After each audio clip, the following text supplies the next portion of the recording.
asalaamaaleykum mbokki auditeurs u Eco TV ñu ngi nuyoo fii ci Saly dans le cadre de nos émissions décentralisées ñu seet si tey monsieur Ahmadou Belal Diallo l'espoir de Saly, un Sénégalais bon temps, d'une gentillesse inégalable, amoureux du travail, doublé d'un sens du partage que personne ne conteste. Il abat un travail très apprécié de ses pairs dans le mouvement And Doolel Saly dont il est le président. Monsieur Diallo est candidat aux prochaines élections législatives pour le poste du maire de Saly. Municipal. Monsieur Diallo, tey dañu nekk ak yow à bâton rompu. Tey amul question tabou fu ñu xalaat pour xam réellement monsieur Diallo dinañ ci dugg. ñu ngi laaj nag monsieur Diallo yow fan nga juddoo. man maa ngi juddoo Thiès. yaa ngi juddoo Thiès. la capitale du rail. waaw absolument. foo commencé dem école. man Thiès laa demee école. ba am brevet. parce que bi ma war a dal école. Daniel Brottier. donc Daniel Brottier laa doon jàngi. bi ma demee ba am sama certificat. ak sama entrée en sixième. ñu yóbbu ma collège Saint-Gabriel. collège Saint-Gabriel nag foofu laa nekk ba classe de troisième. année boobu ci la amoon événement Mauritanie Sénégal. ci ñëpp xam nañ que ne année boobu jàng amu fi woon.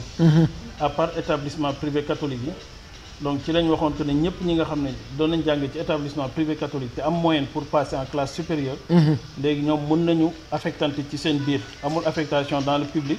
mais bu fekkee ne am na beneen école beneen établissement privé catholique bi nga xam ne mën nañu passer en classe supérieure donc bu boobaa ñu yóbbuñu fa.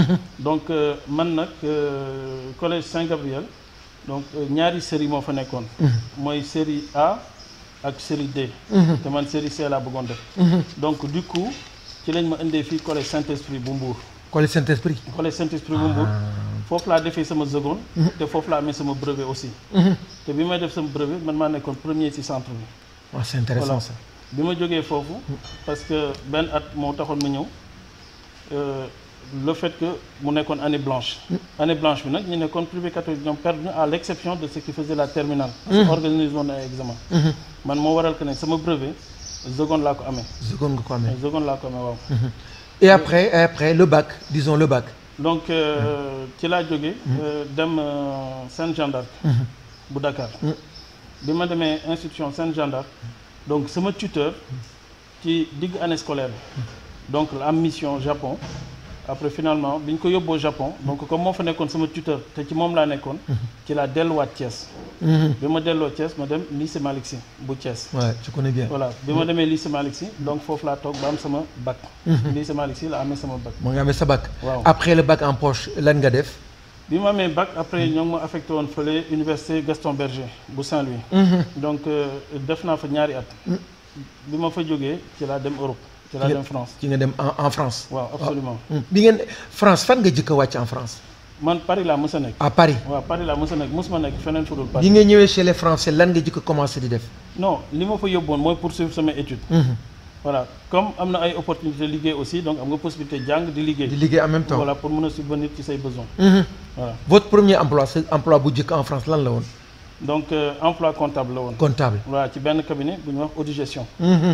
vous étiez dans les finances. waaw waaw c'est pas évident c'est très difficile. mais loolu laa xam. loolu laa jàng. loolu laa xam te expérience bi ma am mën naa ne moom laa ëpp expérience bu ma am parce que mën naa ne sama expérience professionnelle yëpp. ci finance laa ko am. généralement dañuy confier finance les bonnes têtes on le dit souvent. waaw donc les bonnes têtes mais dinañ wax aussi donc comptable yi en général dañ lay compte de table.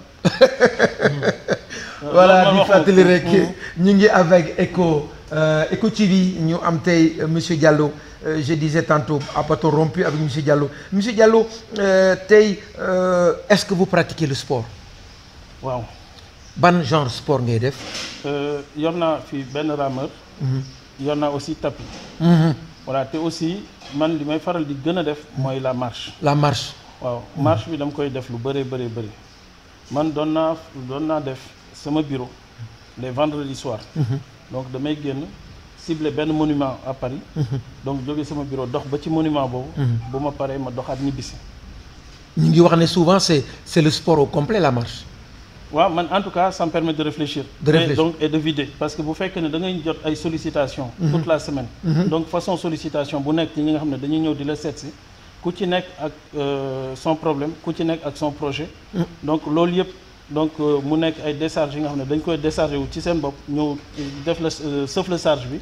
donc dina am benn instant bi nga xam ne yow tamit dina am fi nga xam ne da nga fa war a décharger wu. C'est ça. Donc pour pouvoir décharger donc marche ba ma doon def dafa mel ne genre exutoire. Ah ouais, c'est vrai. Voilà da ngay décompresser. Voilà donc du coup. doon naa def des fois mën nga cibler benn monument sama bureau ba Tour Eiffel donc à peu près ça fait 7 km 900.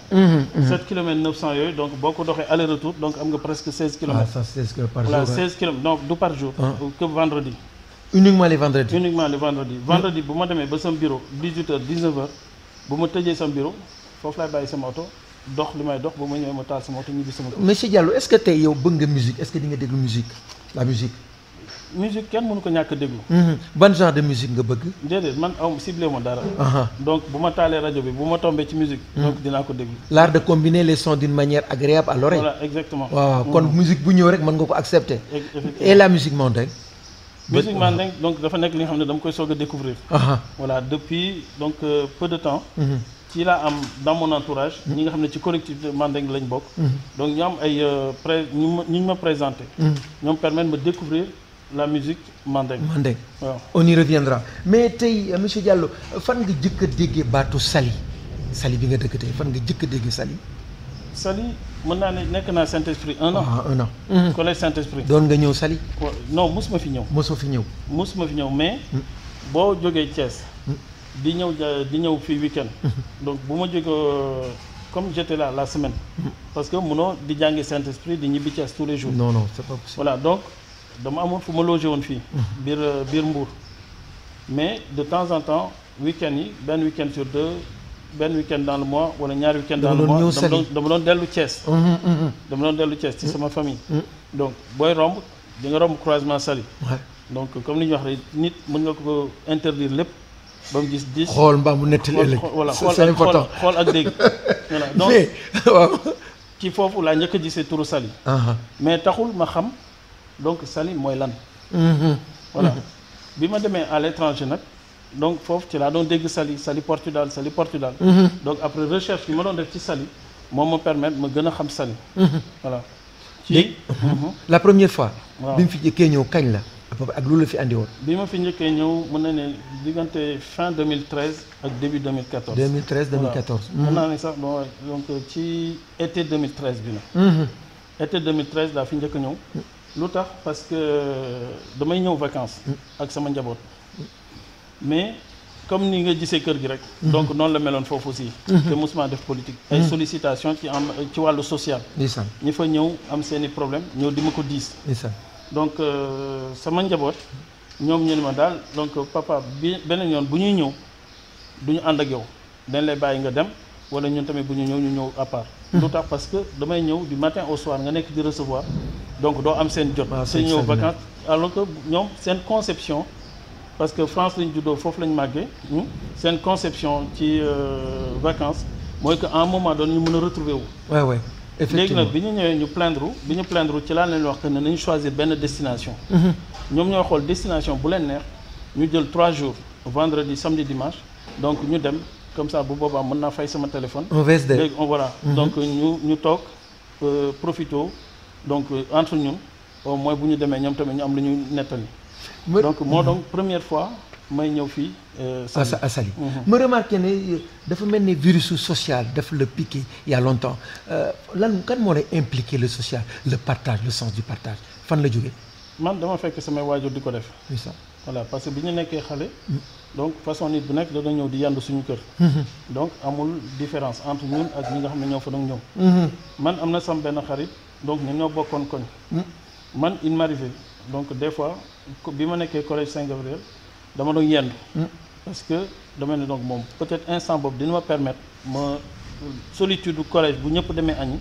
donc lépp lu nga xam ne bëgg naa ko jàng ci ay leçons wala bëgg naa réviser wala bëgg naa def ay exercice donc ma toog ma def ko léegi ci toog yooyu ma doon toog di ko def ci la remarque que am na kenn ki nga xam ne ñun ñoo bokkoon classe mais moom tamit da doon yendu mais ci beneen salle de classe bi ma ko remarqué man ko léegi au lieu que moom muy isolé wu man may isolé wu te ñun ñoo def la même chose na ñëw ñu bokk classe comme ça bu ñu toogee ku nekk dina mën a veiller ci ki ci des voilà après bi mu ñëwee noonu ci ay waxtaan yu ndaw ci la ma expliqué ne ko ñoom donc ay orphelin lañ dañ leen indi fii ci seen benn bàjjen bu leen di yar donc te dafa nekk moom ak ay frère am ak ay sœur am te seen bàjjen boobu amul moyen léegi ba tax na que ne moom au lieu que muy dem di dellu xamul añ bi nu mu toll mu koy bokk ak ñoom mu préféré moom toog muñ bàyyi ay sœur am ak ay frère am ñu añ bi ci laa ko wax que ne léegi moom bu fekkee ne dafay ñëw noonu rek pour toog ñëwul pour jàng wala pour def la amul beneen motivation bu dul bàyyi ay frère am ñu mën a añ li nga xam ne moom lañ togg seen kër man ko man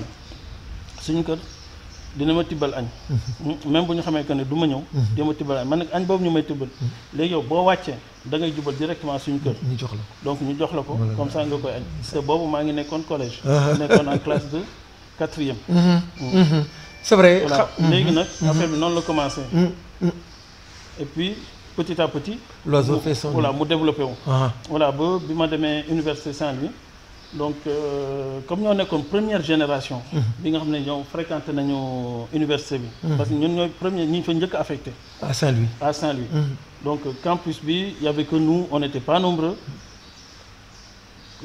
confort bi ñu amoon daal donc bon waa université bu Dakar donc amuñu ko woon parce que ñoom fu ñu doon plaindre donc ay salle de classe yu pléthorique donc ay néeg yi nga xam ne donc dañu nekk à 10 ou 11 personnes ci benn néeg ñun on était donc ay chambres individuelles la ñu amoon dañu doon toucher ay draps dañu toucher ay couverture ak affaire demee noonu mais bu ñu ko defee 3 mois 4 mois dañuy ñëw ñu renouveler draps yi ak kii ak mbàjj yi ñi ci gën a bëri ci ñi ma nekk ndooloon foofu ñoom bu ñu leen joxee yu bees rek yu màggee dañ koy sànni léegi bu ñu ko sànnee man dama ko doon ramasser bu mu ko ramasser village yi nga xam ne ñoom ñoo jàkkaarloo woon ak université bi ma leen ko doon yóbbul comme ça ñoom ñu koy def parce que foofu sedd na te ci ay néegu ñax la ñu dëkkoon instant boobu peut-être que guddi bi donc te géej bi soriwul donc moo tax ma ne woon donc bon lu ma ci fortaatu le social ma yóbbu leen le social mais jàng alxuraan waaw jàng naa alxuraan dem nga daara musuma dem daara mosoo dem daara mais jàng alxuraan bi quoi jàng naa alxuraan waaw alxuraan moom nee nañ boo ko jàngee au moins xol bu ubbeekoo di nga am le sens du partage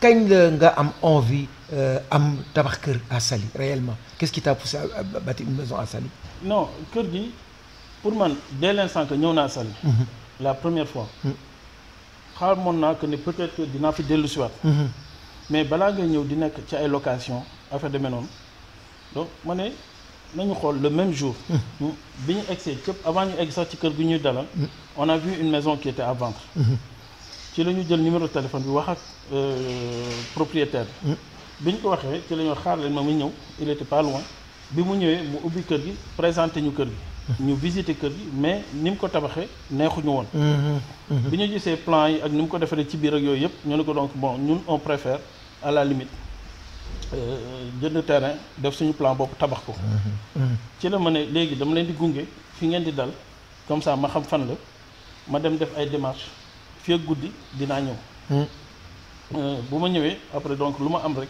ma présenté leen ko bu ko defee après ñu xool ndax dina leen intéressé ou pas guddi boobu dafa ñëw fekk ñu ngi julli gée bi ñu jullee gée ba pare après ci la ñëw nañu am naa daal ñaari terrain yi nga xam ne gis naa ko mën na leen intéressé mooy terrain bi ak benn terrain bu nekk Saly service waaw léegi nag bi mu waxee mu ne benn terrain bi sax monsieur le maire donc Ousmane Gueye moo ko moom moo koy jaay man ko léegi amul problème léegi nañu dem visiter ñaari terrain yëpp bu ñu visiter ñaari terrain ñu xool bu ñu ci intéressé donc bu boobaa ñu jënd ko et puis bu ñu amee occasion tabax ko ñu tabax ko moo gën à chaque fois boo ñëwee di nekk ci ay location léegi guddi boobu bi ñu génnee ñëw visiter terrain bi mooy terrain Ousmane Gueye beneen terrain bi ak kërëb ñoo jàkkaarloo voilà yàlla def ko ne bon bi ñu présenté terrain ñu waxtaan ak ñoom ñaar ñëpp ñu juboo ci guddi gi ñu jënd ñaari parcelles yëpp ngeen jënd ñaari parcelles waaw ñaari parcelles yëpp ci lañ ko jënd bii ñu tabax ko dëkk fii ba la ñu bàyyi ko noonu c'est extraordinaire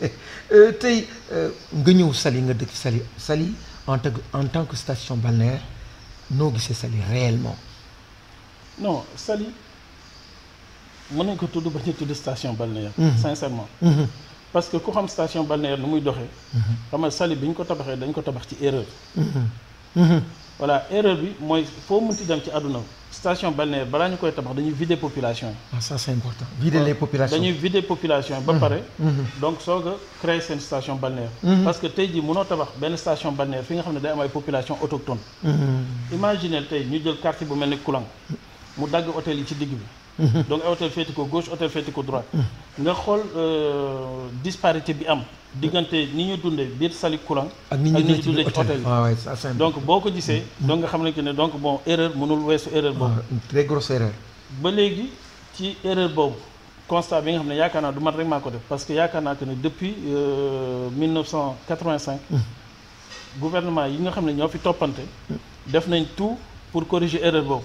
mais en voulant corriger dama yaakaar ne dañu ci dolli yeneen erreur. voilà erreur yooyu nag donc moo indi Saly ba fi ñu toll nii donc moo tax man appellation station balnéaire. donc dafay xaw a diis ci man. je sais donc mën nañ comprendre que peut-être que Saly donc dañ ko jël def ko ñaari partie benn partie bi ñu wax que ne peut-être que mooy zone SAPCO bi. beneen partie bi nga xam ne peut-être mooy donc les quartiers de Saly. c'est vrai. donc mu nekk benn genre kii diptyque wala duo bi nga xam ne dafa compliqué comprendre. parce que xamuñu responsabilité maire fan la yem fan la commencé fan la yem waa SAPCO aussi donc ñoom dañu yor seen titre foncier fii biir Saly. Il y a eu même des divergences au début. Entre la SAPCO et la commune. ba léegi divergence yooyu mosu fee jóge. ba léegi ñu ngi fi. donc moo tax donc bon statut station balnéaire daal. c'est vrai boo référé sur les normes d'une station balnéaire. c'est pas normal ni ñu ko construire c'est des erreurs. ça de l'État tey monsieur Diallo le mouvement ànd dooleel Saly. ànd booloo. defar Saly lu tax mu judd quel est son objectif tey. voilà donc laaj boobu damay am contenté ci tontu ci. parce que comme ni mu la ko waxee ñun bi ñu ñëwee. première fois Saly mën naa ne monsieur le maire Ousmane Gueye bokk na ci ñi nga xam ne moom la ñu njëkk a xam fii biir Saly. à part gardien bi nga xam ne moo ñu dalaloon ci kër gi foofu. à part maçon bi nga xam ne moom moo ñu won këram boobu finalement wàññeeku ànd ak fa benn kenn ki nga xam ne ñoo ko wax Talla Diallo. donc quatrième personne bi ñu ko xam ci Saly fii mooy Ousmane Gueye. parce que bi ñu jógee ci fi kër gi ñu daloon. premier këru Saly bu ñu dugg. à part kër googu. donc mooy kër Ousmane Gueye. bi ñu demee këram waxtaan bi ñu demee ba jël décision que ne dañu tabax fii dëkk fi donc pour ñun normal na en tant que citoyen. nga am ay responsabilités ci fi nga xam ne sa gox fi nga dëkk. donc ba tax na que ne jafe-jafe yi nga gis que population di ko dund donc di ko jooytu nga koy dégg tous les jours. donc dafa am fi nga xam ne foofu lañ koy faje foofu ñu koy faje nag mooy ci maire bi. moo tax ñu jël suñu responsabilité dem seeti monsieur le maire waxtaan moom ne ko daal ñun ñoo ngi nii léegi bokk nañ. dëkk nañ biir Saly. léegi te yàlla dénk nañ ay teraanga te teraanga yooyu fas yéene nañ ko séddoo ak askanu Saly pour yombaleel leen donc seen dundin fii biir Saly. mais dama am yaakaar que ne donc compréhension bi ñu amoon ci loolu ñoom. en tant que autorité. mooy dañu jàppoon que ne dañu ñëw pour dimbale leen ñoom jàppale leen ñoom mais askan wi taxuloon ñuy wax. donc ba tax na que ne ci mujjantal gi am na ay réeróo yu bëri yi nga xam ne am na suñu diggante ba tax na que ne ñu ne léegi lan la ñuy def. à partir du moment que gis nañ que ne mënuñu def parce que nit duggal la ci ay projet mu nekk ay projet yi nga xam ne dafa war a jàppale askan wi. donc mu leer la que ne projet yooyu boo ci jël rek. boo démarré dem ba ci biir nga gis que ne am na li nga xam ne moo ci laxasu. donc da ngay jékki nga toog boo toogee population yi bañ la may jàmm parce que ñoom donc seen soxla la ñu xam. ba tax na que ne dañ fiy ñëw dina di seen i soxla. ñun dans le cadre sumay étude xam naa que ne nu maire yi di fonctionner. xam naa que ne maire yi am na budget. te gis naa que ne budget yëpp ci àdduna bi donc.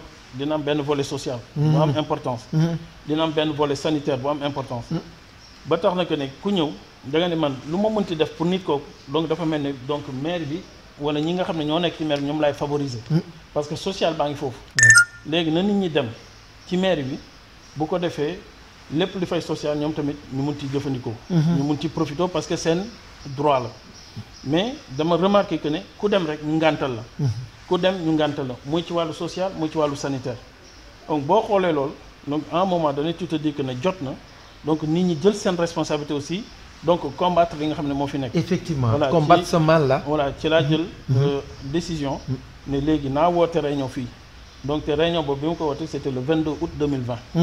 22 août 2020 boobu bi ma wootee réunion ci biir kër gi fii donc à peu près 10 personnes ñoo fi nekkoon. man madame Diallo 3 ci waa Saly ak 5 ñi nga xam ne dëkkuñu biir Saly. voilà le lendemain le 23 woote nañ réunion que waa Saly yi waxtaan nañu noonu la affaire bi yëpp déparé. c'est ça. voilà mais yéene bi mooy que ne combattre injustice ak inégalité yi fi nekk ak inéquité yi fi nekk donc pour que population Saly mën a gis seen bopp ci Saly mën a gis seen bopp ci seen budget. c'est extraordinaire parce que je pense que politique bu mën di am boo rejeter le social c'est pas une politique il faudrait que cette politique aille vers les préoccupations des populations. À bâton rompu ñu dellu si waat rek avec le président du mouvement And Booloo Defar Saly moom la ñu am monsieur Diallo sur le plateau de Eco TV. Monsieur Diallo tey bëggoon naa vraiment nga wax ma ndax mouvement dafa metti la gestion du mouvement dafa metti parce qu'il y a il faut des moyens il faut des idées aujourd'hui vous avez des partenaires à l'étranger defe naa. waaw mouvement metti na mettiwul. ça dépend ci yeneen nit ki rek. yaakaar naa comme ni ñu ko waxee alal dafa sax ci xol. ba tax na ñu bëri. donc bu fekkee ne dañuy dugg ci li nga xam ne seen alal da ci dem. mun na metti ci ñoom.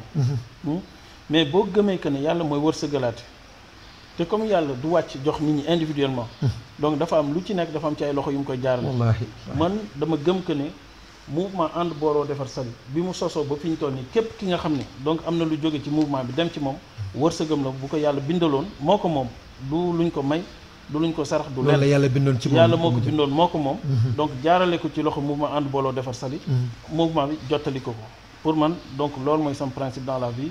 ba tax na que ne lépp li nga xam ne jóge na sama loxo dem ci loxo bu mu wunti doon donc du ma ci am benn regret du ma ci am benn xel yaar wala nekk di xalaataat est-ce que waroon naa ko def wala waruma ko def ku ci nekk daal sa wërsëg fu mu nekk ala kulli xaal di nga ko jël. parce que fii ñu toog ni actuellement ñoo ngi def li nga xam ne lu vital.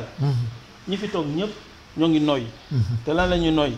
ngelaw ngelaw boobu est-ce que nit mën na toog ñàkk a nooy déedéet donc seen wërsëg ci ngelaw bi ngeen di nooy fii la ko yàlla bindoon parce que wërsëg la ci yéen wallaahi donc pour que kenn ku ci nekk ci ñun mën a continuer di dund il fallait que mu toog ci place bi waxtu bi pour mën a jël wërsëgam fii ci biir kër gi pour mën a continuer di dund c'est extraordinaire moo tax ma ne mouvement bi donc man awma ci benn jafe-jafe awma ci benn jafe-jafe mais nag lu jiitu may sos mouvement bi dem naa samay xarit waxtaan ak ñoom bi ma demee waxtaan ak ñoom dañ ma xamal ay mbir yu bëri dañ ne politique dafa metti donc fexeel bay say militant bu kenn xam sa kër fexeel ba bu si sa alal dugg voilà donc mooy conseil yi nga xam ne moom lañ ma joxoon au départ mais man bi ñu ma waxee ñoom li ñu ma conseillé man j'ai fait tout le contraire da li nga xam ne moom lañ ma conseillé woon donc pour li jëm ci ay partenaires donc am nañ ay partenaires donc am na ñaari commune yi nga xam ne ñoo ngi France Paris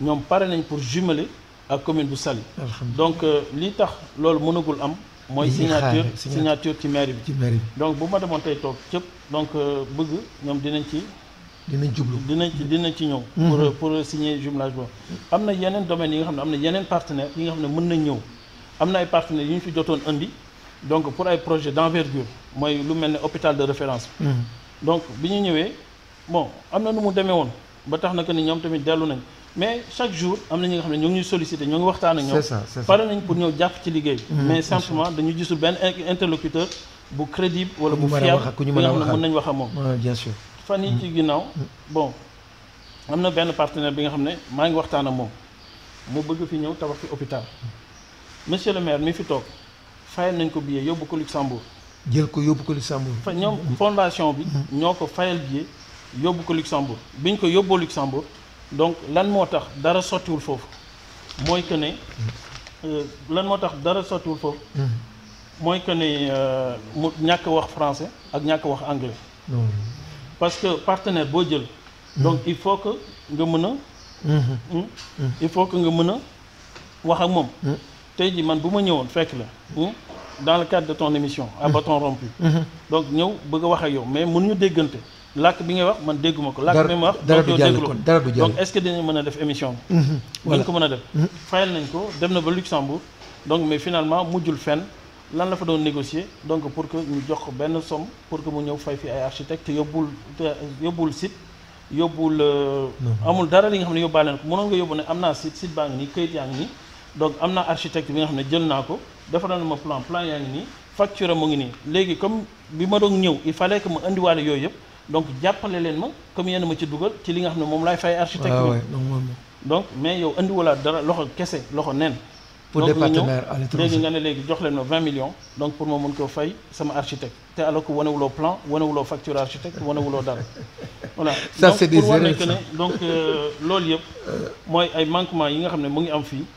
donc mais wàllu partenaire alhamdulilah ñu ngi sant yàlla. sant yàlla bu baax yàlla na sant gi yàgg moi je pense que aujourd'hui 21e siècle la ñu nekk. est-ce que commune yu mel ne Saly. comme li nga bañ ñu wax ko une Saly qui maintient une station balnéaire est-ce que waruñu am par exemple un maire intellectuel un maire capable de défendre partout des intérêts de la commune dans le monde. ndax loolu jotul tey. déedéet xam nga am na benn exemple bu mu la jox léegi. xam nga wax naa fondation. bu ñu amul woon yéene jàppale Saly. du ñu jël monsieur le maire fayal ko billet. mu dem yóbbu ko loger ko. jox ko mu lekk. transporter ko. pour que mu ñëw expliquer leen benn projet pour ñoom ñu jàpp ci mais lan moo tax aboutir. c'est la grande question. ñàkk jàng ak ñàkk mën a communiquer ak ñi nga xam ne. ñoom la demoon seet. il faut la communication donc mais man personnellement. gëmuma que ne taar la. parce que yonent bi ci boppam donc ñoom ñëpp dañu ne c'était le prophète analphabète mais terewul islam fi mu tellu tey ji yàlla ak moom moo tollal islam fi mu toll te entreprise yi gën a mag ci àdduna bi bu ñu xoolee seen i dirigeants donc day fekk ne seen jàng soriwul noonu dinañ jàng certes mais dina am fi nga xam ne dañ fa am ay limites mais le tout c'est de savoir bien gérer d'avoir une bonne équipe et être bien entouré effectivement donc bu ñu jëlee le cas de xaw ma Youssou Ndour tey jii ñëpp xam nañ situation mais pourtant donc tey jii en matière de télévision en matière de communication média c'est le meilleur voilà donc pour man loolu du tard voilà Eco TV ñëw déplacé wu ci cadre émission décentralisée ñu ñëw kër monsieur Diallo tey war a ko rencontrer à bâton rompu waxtaan ak moom sur beaucoup de choses mais monsieur Diallo dañuy wax souvent ne derrière un grand homme il y a toujours une grande dame aujourd'hui mënuñu wax monsieur Diallo donc ce qu'il fait c'est exclure sa femme son épouse un petit mot sur madame Diallo. non madame Diallo yaakaar naa lii yëpp bu nekkee possible yàlla ak moom la. parce que lu may dugg dañ ciy waxtaan. bu ma ci waxtaanoon ak moom mu amoon benn taxawaay donc mun naa xool peut-être que est-ce que dinaa ci dugg wala du ma ci dugg. donc ku xam kër gis na muy fonctionner di nga xam ne donc bon moom mu ngi ciy jàpp bu baax a baax a baax. voilà te ci wàllu mouvement bi aussi donc daf ci am implication bu rëy. parce que bu ma xoolee ci projet yi nga xam ne yenn point ci programme mu ànd booloo defar Saly donc am na ci benn aspect bi nga xam ne ñoo ngi ko jagle éducation. mën naa ne aspect boobu point boobu donc madame Diallo moom moo ko gérer du début jusqu'à la fin njàng mi ak xale yi. waaw njàng mi ak xale yi moom moo ko gérer du début à la fin. donc impliqué wu na ci moo ngi def kéemtalaay kàttanam te moo ngi def de sorte que donc nit ñi di adhérer ci mouvement bi massivement. voilà mënoon na toog ne moom sama yoon nekku ci donc moom moo bëgg a def politique moom moo bëgg a nekk maire. man tamit ma ñëw lijjanti sama njaboot wala lijjanti sama kër wala liggéey. mu taxaw ci liggéey bi mais taxaw na ci bu baax a baax a baax. moo ciy sant di ko ci gërëm. waaw sant bu baax a baax. parce que jigéen dañuy wax naan olof moo yàq baat bi ji gën la. waaw yàlla moo ko defar tere ku ko tere rek sa programme dafay simple la quoi. tey monsieur Diallo nga da ngay briguer poste maire la mairie de Saly. ñu ngi ñaan ci suñuy xol yal na la ko yàlla sama borom jox. mais a priori tey boo doonoon maire tey ba ñu bànde la le soir ma matinée bi lan ngay jëkk xalaat pour def pour cette commune baa nga dindi ko fi lan.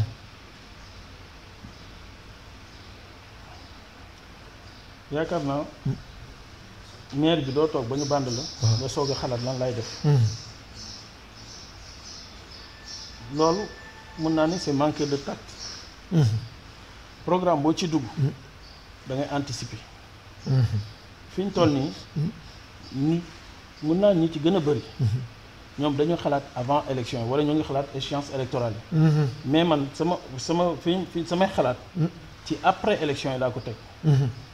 ci après élection après élection c'est-à-dire bu ñu demee ba toog ci maire bi donc comment on va travailler donc lan mooy priorité yi ak ainsi de suite donc loolu moo nekk sama xalaat fi ñu toll nii fii ma toog nii man xalaatuma ay massification xalaatuma ay lii wala leneen li may xalaat mooy que ne bu ñu toogee ci maire bi donc lan la ñu war a def li nga xam ne donc mooy li nga xam ne moom la ñu waxante ak askan te loolu yaakaar naa que ne ñoo ngi ci déjà parce que programme bi nga xam ne bu ñu toogee ci maire bi donc ñoo ngi koy dérouler parce que bu ñu xoolee suñu programme donc am na ci benn volet santé am na ci benn volet éducation am na ci benn volet autonomisation des femmes am na ci benn volet donc environnement am na ci benn volet art ak culture léegi nag bu ci nekk donc mën naa la détailler donc ay jéego yi nga xam ne def nañ ko lan mooy suñu objectif bu ma jëlee exemple ci volet éducation bi nga xam ne madame Diallo moom moo ko yor di ko superviser donc bu ñu seetee tey jii dañu woon bu ñu jëlee éducation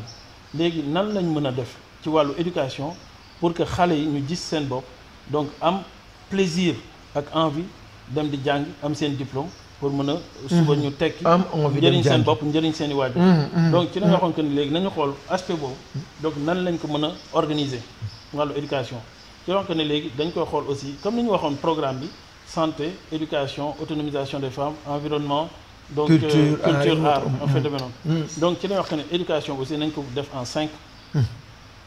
cinq phases phase bu njëkk bi mooy la proximité entre les écoles et les populations et les élèves voilà parce que tey jii ku xam Saly xam ne Saly amul lycée élèves bu Saly yi donc lycée bu Kër Samba Laobé foofu la ñuy fréquenté donc Saly amul lycée parce que si am na lycée mais c'est le lycée français mais élèves bu Saly yi amuñu droit dem foofu parce que c'est pour les français ñoom ñoo créé seen lycée bopp biir Saly ñoom donc ñoo am droit dem fa uniquement les français léegi Saly ci boppam donc pour sa population amuñu lycée parce que lycée bi mu ngi nekk Kër Samba Laobé parce que bu ñu nee lycée bu Saly wala lycée bu Thiès wala lycée bu Mbour day fekk ne mu nekk ci biir territoire communal mais fi ñu toll nii ci biir ci territoire communal bu Saly donc Saly amul lycée voilà donc bu fekkee ne da ngaa bëgg ne da ngay créer une proximité entre les populations entre les élèves ak le lycée donc dafa indi ay complications c'est ça voilà parce que Saly ci boppam am ko donc ci lañ gisoon que ne comme lycée bi génn nañ ko te ñun amuñu pouvoir bi fi ñu toll nii wala capacité pour mën a teg loolu ci lañ xool lan lañ mën a def dans l'immédiat pour soulager les élèves et ba pare nga xam ne bu ñu kiiwee dinañu permettre ñu xool que ne est-ce que impact am donc dina am un résultat positif donc ci jàngu xale yi dans l'immédiat donc parce que fi ñu toll nii lépp li nga xam ne ñoo ngi koy def dañ koy def li nga xam ne soxlawul autorisation maire yi parce que lépp lu ñuy wut li nga xam ne day soxla autorisation maire du ko def te dinaa la wax lan moo tax parce que bi ñu gisee que ne xale yi coono bi ñuy daj pour dem di jàngi donc on s'est dit en attendant que ñuy toog bay xool nan la ñuy def pour que lycée yi dellu si wax ma sax benn lycée mais lycée ay lycée ñëw fii biir Saly donc ci lañ wax que ne léegi nañu jël benn bus ñu mettre ko à la disposition des élèves bi ñu waxee le bus bi nañ ko mettre à la disposition des élèves pour mu leen di yóbbu Kër Samba Laobé pour ñu mën a dem ci lycée bi foofu donc ci lañ wax que ne ci la maire bi commencé manifester wu di wax ne ah de toute façon lycée bi du fa bus bi du fa daw pourquoi parce que dañuy soxla ay autorisation te comme ñoom ñooy délivrer autorisation donc dinañ def tout pour que autorisation mais yaa ngi ko dindil benn ndëkk ci tànkam comme on dit une épine sur le pied nga jox ko car pour transporter les élèves mais mu refuser ko mais loolu mooy li gën a ndaw ci li ñu ko jàppale non loolu mooy li gën a ndaw ci li nga xam ne jëm nañ ko jàppale man premier projet bi mu ma dénk pour ma jàppale ko ci mooy la réalisation d'un centre islamique ma mool 91 tonnes 91 suuf ciment grainderie main d'œuvre ndox lépp ñu fay ko moom egg nekkati jaay na site bi léegi nag jikko yooyu nga xam ne dafa ñëw pour mu bañ a am ay impact négatif ci suñuy njaboot donc ci lañ waxoon que ne léegi bu ñu amee benn centre islamique bu fi nekk dina permettre que mu defaraat njaboot yi noonu mu defar jikko yi ba tax na jikko bu bon bu jóge ci àll bi bu ñëwee mën na leen bañ a gaaw a impact effectivement voilà donc loolu moo taxoon ñu choisir projet xalaat bu rafet bi ñu ko choisir ba pare ñu jox ñu ay plan yi mu ngi fii ci biir kër bi balaa émission bi jeex wala bu émission bi jeexee que mënumaa jóg fi ñu toll nii dinaa la jox plan yëpp nga wax ci sa làmmiñu bopp nga mën a confirmer que ne loolu yëpp loolu yëpp ñu ngi fii ci biir kër gi que population Saly yëpp xam que ne li ñu wax du ay sos dëgg la donc bi ñu ñëwee wax ku la jox plan cachet architecte da ngay ne site bi am na projet bi nga xam ne 323 millions est-ce que am na architecte bu dëgër fit ba ñëw ne dafay dessiner ay plan te gisul site bi. déedéet. architecte yëpp am nañ assurance. au cas où donc mu am ay conséquences ci seen liggéey nga xam ne dafa nekk dommageable pour quelqu'un d'autre. donc bu boobaa ñoom bu ñu amul capacité pour fay ko ñoom ci seen bopp seen assurance la ñuy faire jouer. dans le cadre de la responsabilité civile. léegi nag cabinet boobu nekk un grand cabinet Dakar parce que xam nañ architecte yu nekk Mbour ak ci département bi ci biir commune ak ci département bu Mbour. ñu dem Dakar ba dem Dakar dama wuti fa cabinet architecte bu mag a mag ñooñu koy am naa yaakaar que ne ñëw nañ ba fii ñu wan leen site bi ñu def seen i relevé ba pare soog a dessiner seen i plan. voilà moom may firndeel que ne plan yi existé woon na. site bi existé woon na bi ñu moolee ba pare jënd fer war ko fi sotti pour commencer liggéey bi ci la ñu xamal que ne léegi site bi existé wul et que bu ñu soxlaa léegi nañu toj jumaa bu tàppee tabaxaat ko donc loolu moo dagg relation boobu ginnaaw loolu laajaat nañu fi marché. jox nañu 3 sites wax nañu 3 projets pour marché ñetti projet pour marché ñax-ñaxal Carrefour ak Sali Joseph ndeketi site amul. hôpital de référence wax naa ko sànq ci sama wax que ne indi naa fi ay partenaires pour loolu.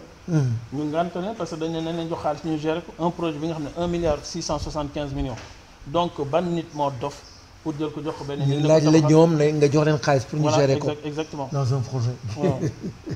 projet bu am envergure boobu. waay moo tax ñoom bi ñu gisee bus bi ñu taxaw tem ne bus bi du daw parce que bu dossier bi excès ba ci table maire du ko mës a signer autorisation pour permettre bus bi mu daw mais loolu seen xalaat bu gàtt mu toll noonu parce que bu fekkee ne transport en commun la ngay soxla seen kii mais bu fekkee ne li nga xam da nga ko def gratuitement nga mettre ko à la disposition surtout pour l'avenir de demain gratuitement donc à la disposition des enfants des élèves donc loolu soxlawuloo benn autorisation donc loolu moo tax que ni bus bi daw na yóbbu élèves yi pendant 1 an bus baa ngi daw di dem di ñëw voilà léegi bi ñu paree ci bus bi 4 tonnes 500 manuel scolaire indi nañ ko fii manuel scolaire maire yor na budget pour les fournitures scolaires 12 millions presque 13 millions amul benn famille bi nga xam ne mën nañu génn fii ci sa micro nga tàllal leen micro bu la neexee nga def micro trottoir wala ne jot nañ benn kay wala benn bic te pourtant am na budget bu 12 millions presque 13 millions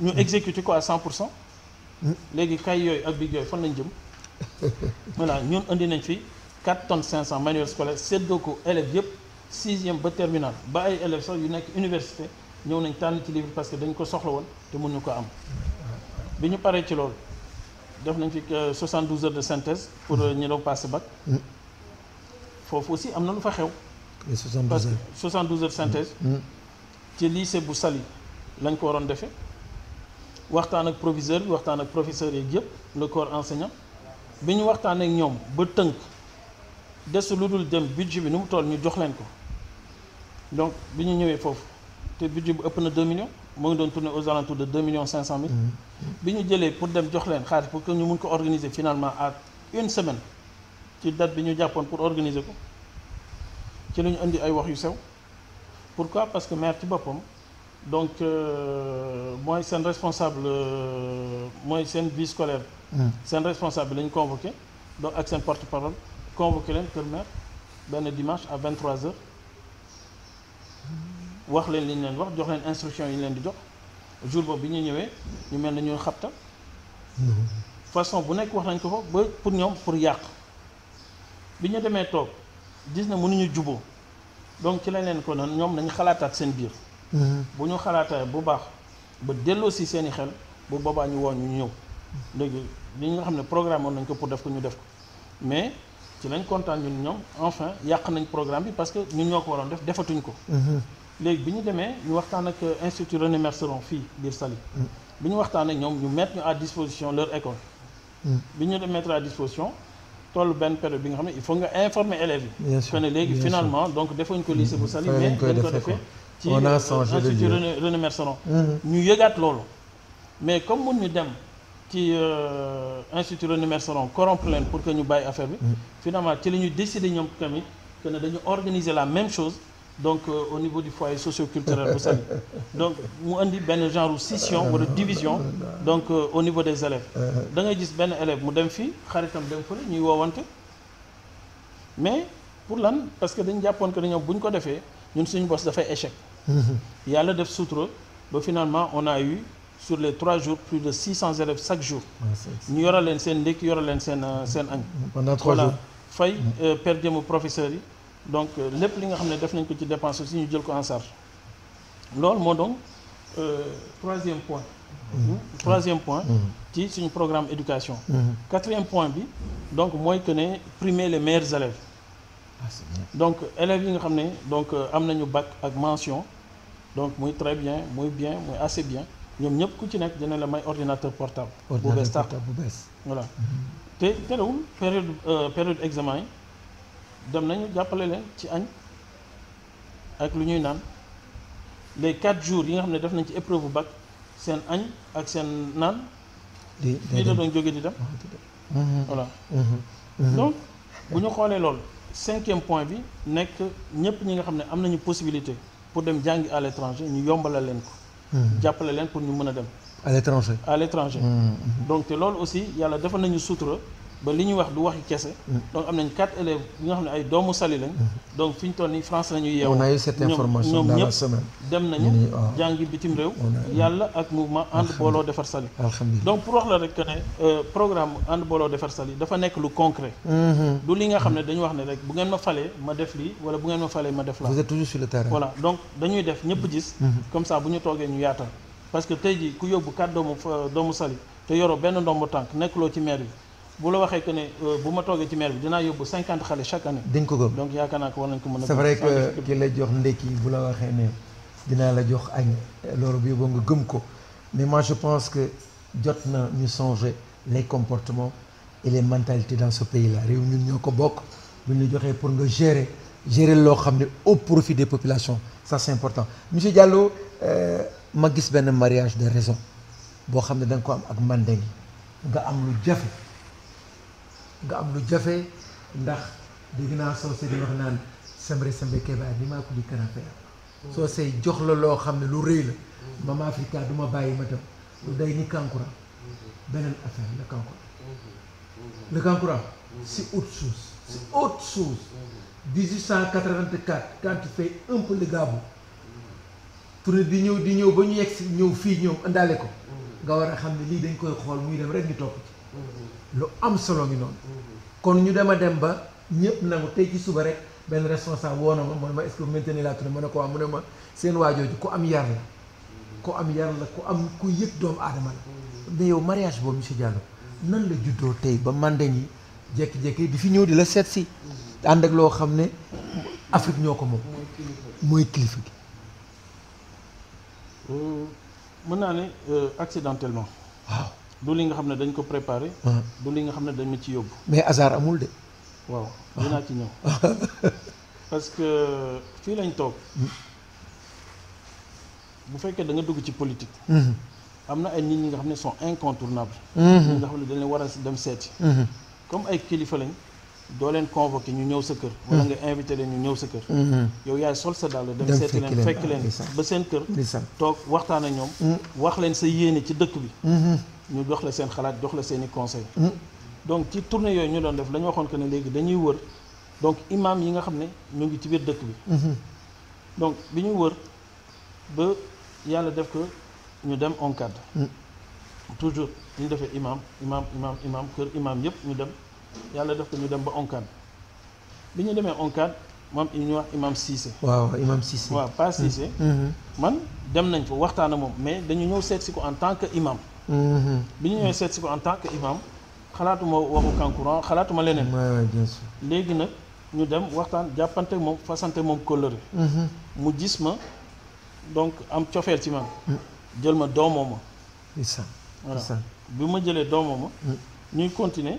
toujours ba yaakaar naa waa Kuyamba. waa Kuyamba. waa jàll na. donc ñoom ñoo fi yónnee benn délégation. fii ci biir kër gi ñu ñëw seet si la. bi ñu ñëwee seet si ma fekk ñu amoon ay projet parce que xam nañ que ne bu période kankuran bi jotee. donc yenn travaux yu bëri yi nga xam ne dañ koy def duñ ko mën a bien sûr xam nañ ci dara. voilà léegi nag. giroo xam na si dara. voilà bi ñu ñëwee waxtaan si pour wax ma que ne donc am nañu ay mbir yi nga xam ne bëgg nañ ko defar. avant.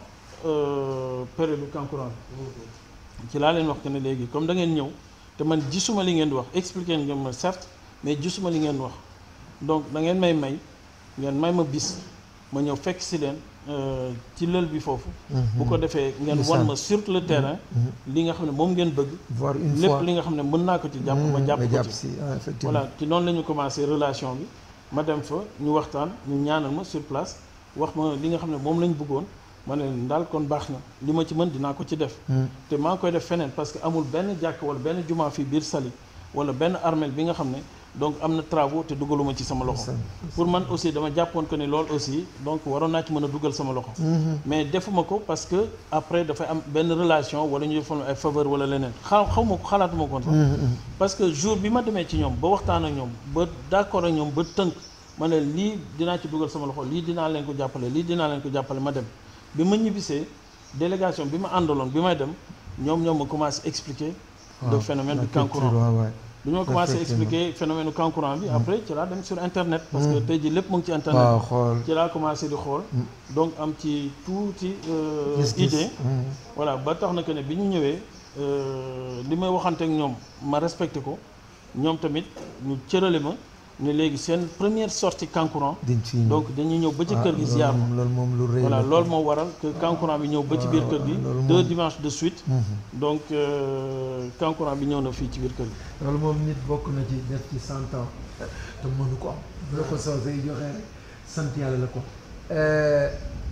ñu ngi lay sonal je pense que waxtu waa ngi bëgg a jot ñu laaj ko rek lan ngay tëje émission bi la koy tëje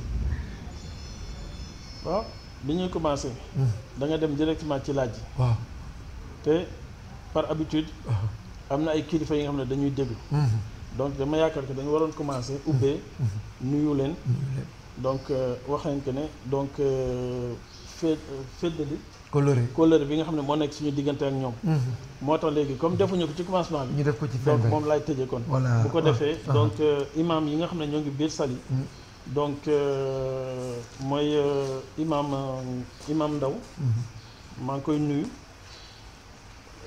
di jël nuyoo bi di ko teg ci loxoom pour mu jottali ko donc imam yi ci des yëpp ñi nga xam ne ñoo ngi fii biir Saly mooy imam Abdourahmane Faye bu jumaa bu Tapé donc imam Pape Gueye donc ma ciy profité di xool naka la def parce que dafa feebar ëpp na 7 mois moo ngi toog këram donc daanaka mënatul boppam lu bëri lépp lu ñuy def dañ ko koy defal may ci profité aussi di ñaawlu benn geste bi nga xam ne que ne autorités yi nga xam ne ñoo fi toog donc en tant que imam raati bu dëkk bi ñu am benn budget bu ñuy wax CMU couverture maladie universelle ñu waroon ci jël jàppale ko pour mu faju donc dañu toog seetaan ko defuñu ko ba finalement dañ koy maajaalal ci biir jumaa ji donc pour lu ñu koy faje te frère am bu mu bokkal ndey ak baay wala bu mu bokkal baay moom moo nekk maire yore budget boobu di ko gérer donc te mu bu dul dara sax les liens de sang waroon na tax mu jël ko jàppale ko parce que am na moyen ñàkk ko léegi nag même bu jëlul ci moyens yooyu donc am na chance ñu dénk ko benn budget bu toll ci 78 millions donc pour képp ku feebar ci biir commune bi donc ñu war ci jël faj la jëndale say ordonnance mu yore ko def ko moo tax bu ñu mënee CMU bi donc ñoo ngi ciy jàppale ay nit wala ñoo ngi ciy faj ay nit dafay xaw a naqaree gëm ci man donc moo tax rek ñu koy nuyu di ko ziar di xool naka la def di nuyu aussi imam Thiaré bu Saly Joseph di nuyu imam Mor Sène donc bu Saly Tapé donc di nuyu bépp kilifa bi nga xam ne muy kilifa diine muy kilifa aada bi nga xam ne ñoo ngi ci biir dëkk bi voilà donc foofu la ñuy yemale suñuy kàddu rek mais am na lu ma la ñaanoon sànq aussi dama leen document yi nga xam ne donc ñoo ngi fii ci biir kër gi dinaa la ko jox balaa ngay tëj voilà balaa ngay tëj donc comme ça donc ngeen wane ko léegi waa mouvement bi aussi fàttewuma leen donc di commencé nuyoo bi ci sama yaay Maman Africa waaw Maman Africa une grande dame di ko jox nuyoo bi rek une grande dame xaw ma noo fexe ba décroché ko noo ko amee di ko nuyoo di ko jox nuyoo bi rek mu jàllale ko ci mouvement bi yëpp donc di leen gërëm di leen sant ci liggéey bi nga xam ne ñoo ngi koy def ak coono yi nga xam ne ñoo ngi ko ciy daj parce que xam naa ne génn nañ ci benn période bu méttee te ñoom ñëpp mobilisé woon nañ mooy wàllu bindu bi inscription yi donc bu ñu xoolee li nga xam ne am nañ ko ci résultat yaakaar naa 1/3 des inscrits wala 1/3 yi nga xam ne donc ñoo fa nekk yaakaar naa ci ñun lañ jóge ci suñu côté ñun ñoo leen convaincre pour ñu dem. Moi je pense que loolu rek la woon ñu jàkkaarloog un homme de cœur ndax ñun communication yàgg nañ ci mais un homme de cœur un homme de partage di ko ñaanal nag ndax loolu la askan wi yàkkamti am l'homme qu'il faut à la place qui lui convient. Les Anglais di dellu si wax naan the right man in the right place must be the run. Monsieur Diallo, je vous vois à la tête de cette mairie. Merci. Je vois inchallah à la tête de cette mairie. Donc auditeur Eco TV loolu la ñu amoon déplacé wu tey ànd ak moom et à partir de 16h nous allons faire le tour dellal ak moom waxtaan ak moom mais c'est l'homme qu'il nous faut c'est l'homme qu'il nous faut te inchallah rabbi yàlla sonam na ko def ñu nuyu ñëpp di sant ñëpp.